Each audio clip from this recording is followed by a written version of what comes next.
Many graphs in math have what is considered an asymptote. It is a vocab word that's learned in Algebra 2, but it is talked about from Algebra 2 on out in almost every single math class that you will see.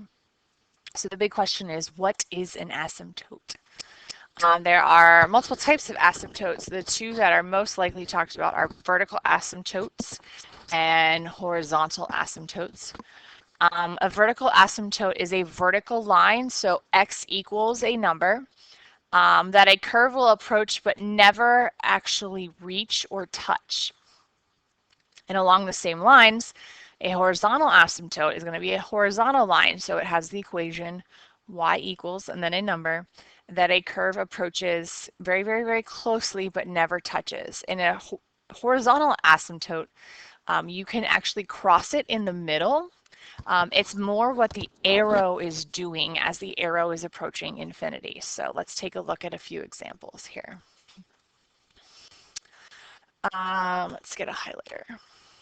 So the first example has both a horizontal asymptote. So here's the horizontal asymptote.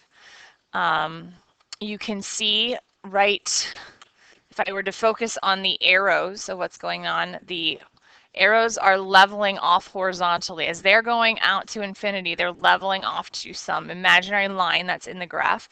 That is a horizontal asymptote. And a vertical one is same thing. It's impacting a line in the sense that this arrow is going and getting closer to it. We're closer to it here than we are over here. So as I approach it, it's getting really close to the line. And down at the bottom, it's getting really close to the line as well. So it's a line that's impacting a graph. It's not actually a part of the graph, it just impacts the graph. So graphs can have both horizontal and vertical. Here's an example in the middle of just a horizontal one. You can see we level off, both arrows level off to the same value. Or we could have just a vertical one. And you can see the graph is approaching it from both the left-hand side and the right-hand side. The arrows are getting closer to it, so we have a little bit more of just one line right down the middle, x equals a value that our graph is approaching. This.